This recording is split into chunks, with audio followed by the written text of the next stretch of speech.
Hey guys, how we doing? So we're back on another Noxtaku video on My Hero Academia, and I love these. Love Noxtaku's videos. They're really good. This one's a little bit confusing at first because I'm like, what? It's called the deepest character in My Hero Academia, Endeavor, the #1 My Hero Academia hero. Because this could be interesting. Because obviously the last time we did something like this, I watched like the deepest blah, blah, blah, where it was about Kakashi. But I don't know if this is the same kind of. Don't know where he's going with a sarcastic undertone or what. Because for me, Endeavor isn't like a very. I don't know. I mean, he may have a lot going on. He's got. People tend to have a negative look on how he deals with stuff. Seeing as his son, he did bad things, and his wife, he did bad things, and anyway, let's get into this. The deepest character in My Hero Academia, Endeavor, the #1 My Hero Academia hero. Basic world building is always something I like to see in an anime, especially a shonen story following a protagonist trying to make a name for himself in the world. And My Hero Academia goes about this in a different fashion from almost all of its contemporaries. The fascinating idea that, holy balls, people have quirks now, so cool! Wow, that guy's face is a cactus! That's not necessarily the fantasy aspect of the world that intrigues me, but rather it's the societal aspect of this world, how people and deal how with it everything on the evolved, powers, as well as how it keeps evolving. That fascinates me. How did a hero society drastically change the outlook of basic human morality and ethics? To plainly understand that, I divided society into 4 distinct philosophical perspectives, and almost every character falls into one or a mix of these 4, despite there being much variation of individual philosophy within each distinct group. And these groups are fighting for justice for moral reasons, i.e. All Might, Deku, and Medio, where Medio will be getting his own video eventually, so we won't be dwelling on him here. Group 2 would be fighting for justice for immoral reasons, i.e. Endeavor. Group 3 fighting for evil for moral reasons, i.e. Stain, or at least he considers them moral reasons. And group number 4 is fighting for evil for immoral reasons, i.e. the League of Villains. These are the 4 basic philosophical archetypes we see in the series, and I figured it should be stated that my top 3 characters in all of My Hero Academia are Medio, Endeavor, and Stain, respectively. Who the hell is Medio? Is there going to be spoilers in this? The entire societal narrative backbone of the series, which is my favorite aspect to this great shonen. And Medio is my favorite for spoilery reasons that I will be covering in a future video.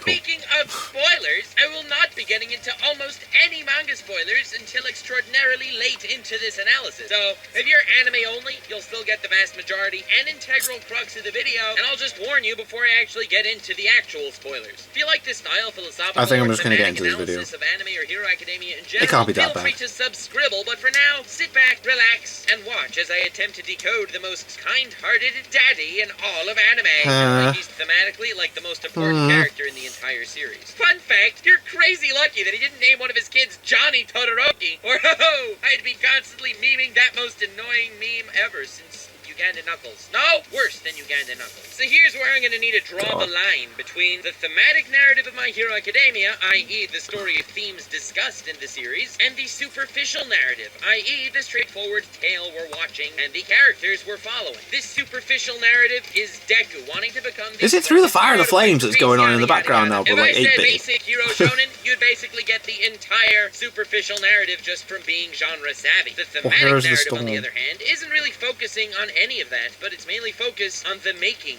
of a hero. I'd sooner describe the series in that fashion than even in the underdog shonen fashion. The series starts off with a kid with good morals and bright ideals who wants to become a hero, but at the same time, he has no physical power. In any reasonable turn of events, that would be the end of his journey, and he would never be able to reach the goal he set for himself to obtain. But he still does, and that's because in the thematic narrative of My Hero Academia, the question of the series that it's constantly attempting to answer is not, will this boy accomplish his dreams and become the strongest hero?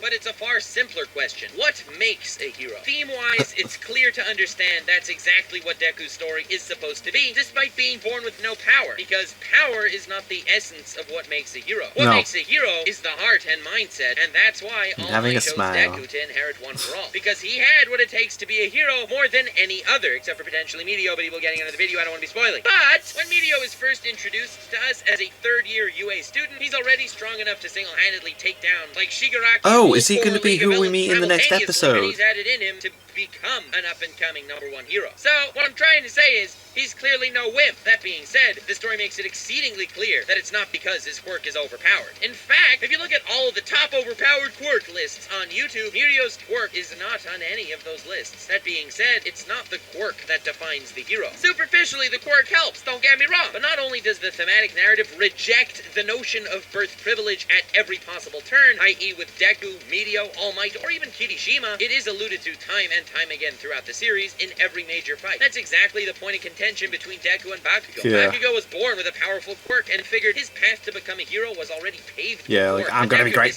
already. Deku his existence alone is an anomaly in Bakugo's mind. It goes against every fiber of his being, because a pure mindset should be irrelevant, but it somehow isn't. And this anomalous, overpowering identity is an ideal Group 1 character. That's what the All Might category is. They're seemingly impossible, and their mindset is seemingly negligible. But it's not. It's the core of the theme of the series. It's the core behind what makes a hero. It's what Night Eye saw in Deku at the end of the overall arc, which, again, I will be covering later, because Night Eye's quirk is probably my favorite detail in the entire overhaul arc. I will be making a video on it, but it will be while Season 4 is airing. But until here, everything was an important framework for the rest of the video. You're gonna have to trust me. But speaking of fights, as far as Deku versus Todoroki, in a nutshell, Todoroki resented his half-fire because of rather slight daddy issues. Yes, this is still an analysis of Endeavor's patience, young Padawan. But the theme in that fight was Deku, rather than fighting for himself to accomplish his dreams of becoming a hero, in that fight itself, he was being a hero. And that's what Deku is supposed to represent. Hero Academia tells this narrative in every major aspect of the series. Being a hero is not a title, it's a state of being. That Todoroki fight puts Deku in Hero Category 1, the All Might classification, rather than Hero Category 2, the Endeavor classification. And he wakes Todoroki up from his mental stupor to look ahead, be himself, and not get caught up in egotistical technicalities. Todoroki was only saved because Deku was in Category 1. Any Category 2 hero in his place would have failed. And with all that in mind, fully attempting to define Group 1, allow me to introduce Endeavor as the face of Group 2, being a hero that saved more individual lives than any other hero in Hero Academia's history, and one of the main characters of MHA's thematic narrative. The best way I can think of describing Endeavor in the early arcs of Hero Academia is as ambition incarnate. He wants to be the #1 hero, so he glances upon what that superficially takes. He'll overwork, he'll wear himself to the bone, saving as many people as he possibly can, and he will only take the most tough, dangerous missions around. If we were being completely honest, we would agree that he doesn't integrally care about the people he's saving or the villains he's putting away. There's that. It's just he just wants to do the job. Again, okay, internally, he's a bit of a douchebag. But the bottom line is, he's saving tons of people, so really, why should we care if he is a douchebag? Don't get me wrong, though. I'd be the first to admit his ambition was taken way too far, incorporating it even into his personal life, even though no one seems to want to talk about how Mrs. Todoroki consented to get married. Not that obviously that's a good excuse for Endeavor to be an abusive parent/spouse, but I'm just saying, Mrs. Todoroki had the foresight of Star-Lord when he decided to punch Thanos in the face. Seriously, 14,605 futures with only one of them a success, and none of them included bitch-slapping to ever-loving schnizzle at his Star-Lord. But I digress. Endeavor's basic character writing is gorgeous in its simplicity, as it's a psychology often shared by people in his allegorical position, and it obviously stems from ego. Endeavor will sacrifice more and more of his humanity and compassion to get what he wants towards his ambition. But the more status he amasses, the more status he desires in the insatiable battle for rank that's in the mind of nigh everyone. He's never going to be satisfied, though, is he? Characters in Hero Academia, and that's kind of the point of the series, as I'm trying to explain. Give me a minute. I don't feel like I need to give real-life examples of what I'm alluding to as far as the toxicity of ambition. Fun fact, fanbase, in the script, it actually has the seductive mistress of ambition, but I'm not that corny, so I went with toxicity. You're welcome. But as I was saying, I don't really need to explain that much about the seductive mistress of ambition, cause y'all already on YouTube, fam! With the more subscribers some YouTubers get, primarily vloggers and larger-than-life personalities, the more they feel like they need to grow and deserve to grow. Their ambition becomes their single focal point until like, why don't you watch my videos? Whether it's marrying and abusing an ice quirk lady to breed a war machine of a kid, or it's taking selfies with corpses. It's the same enticement of blinding ambition that directly results in terrifying things, and it can twist morality into a full 180, even if the planned outcome seemed like a pretty good idea, whether it's entertaining millions of fans around the world for money, or stopping countless villains and saving countless lives for fame. If I had to sum up the philosophical outlook the My Hero Academia series is trying to take as far as Endeavor, I would say it's trying to relay an all too simple message that is unfortunately too often cast aside, and it's the following. It's not what you do, it's how you do. Hero Academia is obviously following this philosophy throughout regarding heroes, but it's extremely applicable like to anyone everything could in save life. someone and save people, but how you go about that? For the longest time, it's as a microcosm of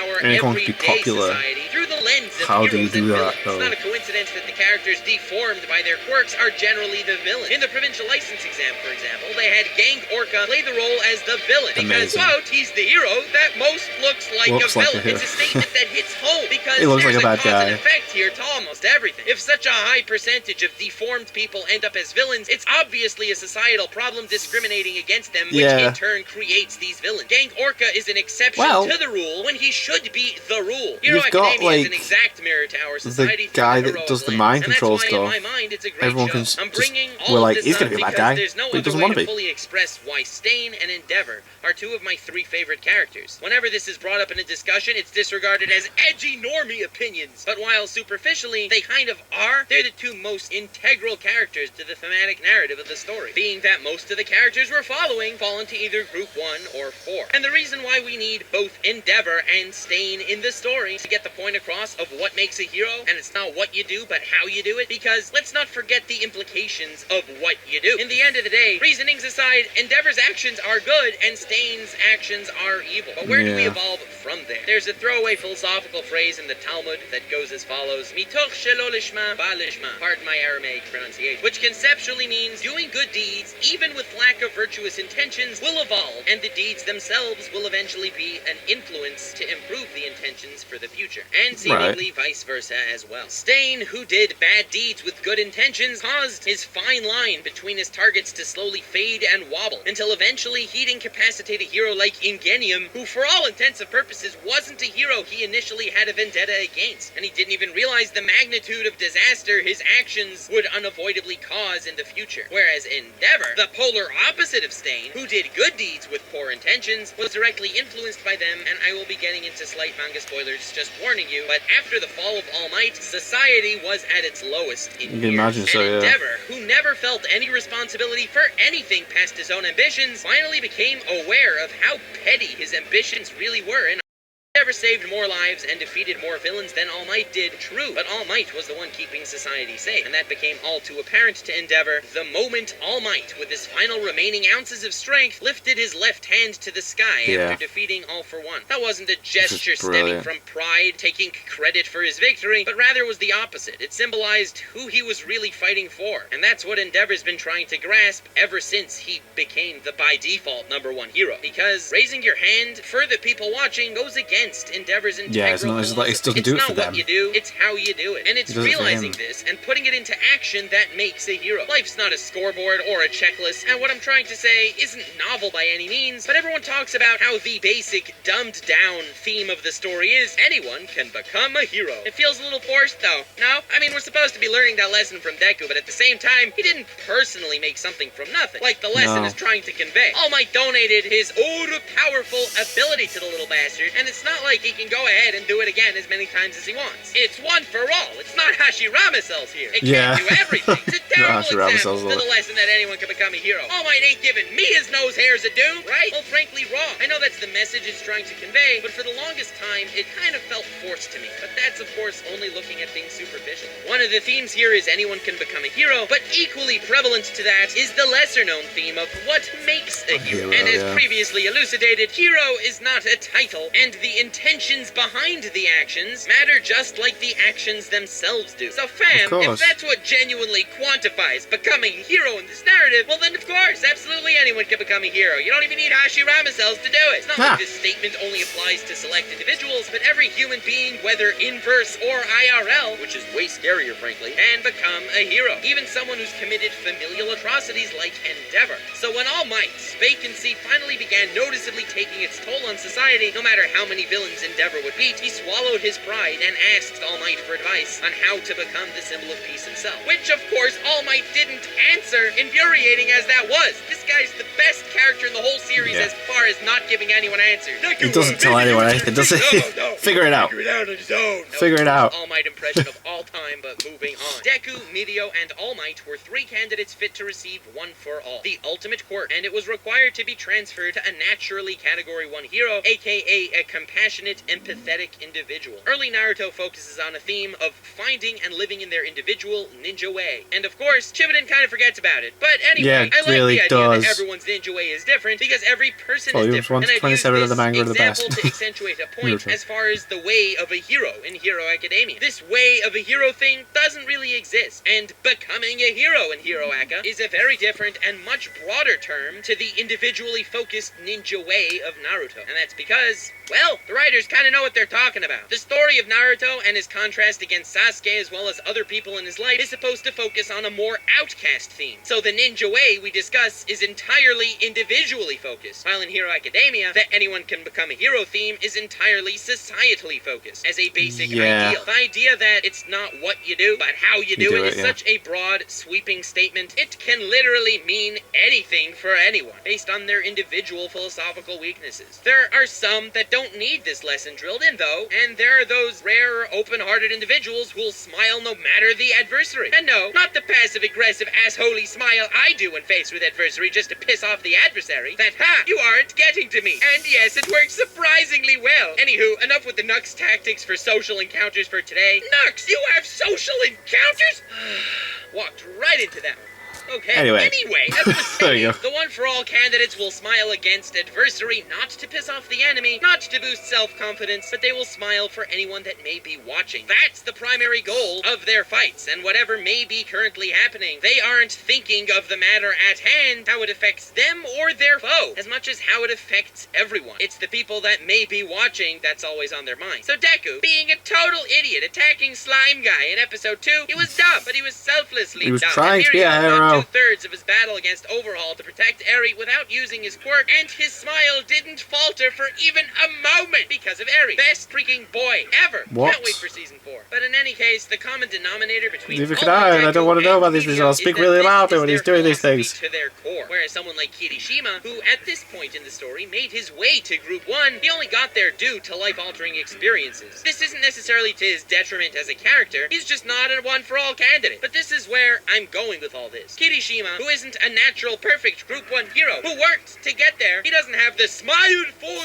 all philosophical approach to his fights. Without getting into major spoilers, he'll be the most reliable, unbreakable shield society can hope for. He still fits into the umbrella of anyone can become a hero, but in a different way than Deku or All Might. Life and society in general is not a one-size-fits-all, and that's kind of the ninja way theme. Since we're following Deku, a very non-outcast character, such a cool picture. as our protagonist, it's not a theme required for the series to stress, but the series does exactly that anyway. Deku's themes are undoubtedly the main focus for My Hero Academia, but in the background, Endeavor's the main support character to this thematic narrative. Endeavor got his wake-up call after All Might lost, but he only became a symbol after pushing past his limits when fighting high-end Nomu. Oh, and to quantify that little victory, All Might barely beat a black Nomu in the USJR. This Nomu was even more powerful than that. Every major fight won in the series is played out in a way that someone can push past their defined limits when fighting for someone else, which is inherent in All Might's smile. Deku versus Muscular, Gentle, or Overhaul, All Might versus USJ Nomu, or All for One, these are all fights that, power scale-wise, Deku and All Might potentially would have lost. Kind of all. But that's not all there is to a fight when protecting someone else is involved. And that's what Endeavor learned from fighting high-end Nomu. He was swatted like a bug against All for One, where he didn't even have the conviction to pick himself up again. Against high-end Nomu, though, he was in way worse condition, but nothing was gonna extinguish his flame. And when that fight was all over, Endeavor, the newly born Group 1 hero, raised his right hand in victory to symbolize who he was fighting for. Just like All Might did after fighting All for One. But I mean, that's cool, but... he raised his other hand, and he even stated that to be intentional, not to be like an All Might wannabe. And bam, he ain't an All Might wannabe. He posed like All Might for the people watching, but he didn't smile, because he's a different symbol than All Might was. And he symbolized this via raising his other hand. That's cool, but I didn't want to know. I never never mind. with Never mind. broad Too late now, smile we're on in his there. face at all times. An ideal one-for-all candidate and a natural Group 1 hero. Endeavor is the symbol of never giving up on your endeavors. A symbol of strength that All Might could have never been. I personally don't relate as much with someone like Deku as much as with someone like Endeavor. Obviously, I hope to never do anything as cruel as Endeavor has, but in the narrative of what makes a hero, Deku's a natural talent, and Endeavor had a long path to reach that point. Now, finally realizing that it's not necessarily just the ends that matter, but also the means, he can finally attempt to reconnect with his broken family. It's the journey everyone takes to reach any proper conclusion, albeit on a very different magnitude. All this is why Endeavor is my second favorite character in Hero Academia. His arc is my favorite arc in the series, and he's low-key kind of who I consider the main character in the back of my mind. Even his name, Endeavor, is foreshadowing to his narrative. All Might is all of the might. Endeavor is the one who will arduously endeavor his hardest to reach his grueling finale. He never once in the entire series stops trying, and he never will. The themes of the series are all completely solidified by Endeavor's presence, and I'd love to do a brief summary of what I discussed until here, but I consider this video the only one to my knowledge that covers the entire philosophy and core themes of the series, and it took weeks to write. Fun fact, this video single-handedly caused my uploads to slow over the last 2 weeks. Let this be an answer to all of you who asked why the upload slowed. It's thanks to Endeavor. I hope you enjoyed this video and think it's worth it, but I can't really do a summary because unlike some other beeps on YouTube, this video literally has zero fluff. It's this long, but I've been saying relatively novel things throughout the entire video. Feel free to give it a rewatch whenever down the line if you want a quick summary, because I guarantee it will make more sense the second time than the first, just knowing from personal experiences how many times I had to go over and re-research everything to put this together. And if you have any friends or anyone you know that are big My Hero Academia fans, feel free to share this with them, because I doubt almost anyone actually looked at the series to this level of depth, connecting themes and whatnot. Not that I blame them. I'm just kind of crazy like this, and it's kind of my job. So whammin' and gentle whammin', thank you so much for watching. I hope you enjoyed. Feel free to leave a like if you like. Subscribble if you want more videos, satire, in-depth, philosophy, anything. Also, speaking of anything, let me know in the comments what you want in the future. Link in the description also to my Twitter. Feel free to follow me there for channel updates, memes. And honestly, I was gonna try to raise the stakes above memes, but what beats memes these days? Dabby on the Haters merch and Dabby on the Haters t-shirt sells merch. Links are in the description. Feel free to buy the merch, support the channel. This video took forever to make, so link also to Patreon. It would be pretty dope if, you became a patron and joined the Discord server where we have epic discussions making fun of anime and YouTubers, and we have a great time there. Speaking of my patrons, special thanks to the Swaggoggers King, Beat My Meat, Sage of Snake, Lazy Ronin, Fernando Costa, JD Fincher, E-Laser, Sash, Axel, Frisky Dingo, Rari, MDQ, Frisky Dingo, oh man, that's a hell of a show, that. Sergeant Malarkey, Miku, and TM Philly, who's editing this video and who is awesome. Say hi, TM Philly. Thank you, by the way. Also, thanks to the Lord Tweeger, Grumpy Welshman, Large Blab, Tyler Schumacher, Large Blab, Zombie Misha, Carlos Altamirano, Teakui, and Gavin Anderson. And huge thanks to the Gadusa Brain, Dark Element Yokai, Maurice Luis Dreyfus, whose name I get wrong in all of my videos, and to everyone who made it this far into the video. Fam, I love y'all. Thanks so much. Be a hero, and even more importantly, remember to stay weird, Stay weird, fam.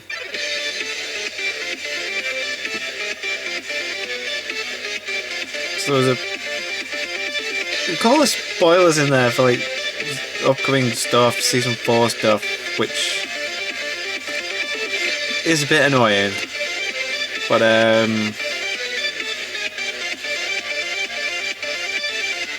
I don't really mind, I guess. Bit annoying. The Endeavor thing with the fist. There's no way. Ha!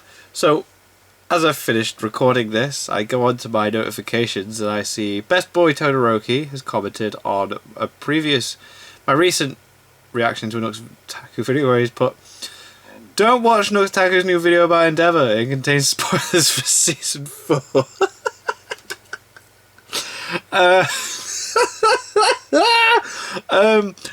Wow, I really appreciate you trying to save me from that, but I wish I'd seen that before. Never mind. It was a good video. It was a good video. It was funny. That's funny. I can't believe that. It's really nice that you were thinking about that, though. Thank you so much, because you guys know I like to avoid spoilers and that. That's why I've not reacted to Mother's Basement's what's it OP for this recent season, because apparently yeah, it goes over the season, so I'm waiting for the season to end, and then I will watch what's it OP for, yeah, so cool. Interesting discussion on Endeavour.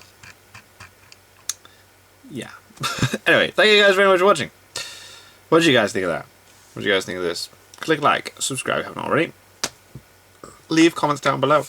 Let me know what I should watch and discuss in future videos. Excuse me. Needing to burp. Don't want to. Where was I? Thank you very much for watching. What do you guys think of that? What do you think guys think of this? Click like, subscribe if you haven't already. Leave comments down below. Let me know what I should watch and discuss in future videos. And I'll see you guys, just all you guys, next time. There we go. Boom. Do it better in one big click. Click, click.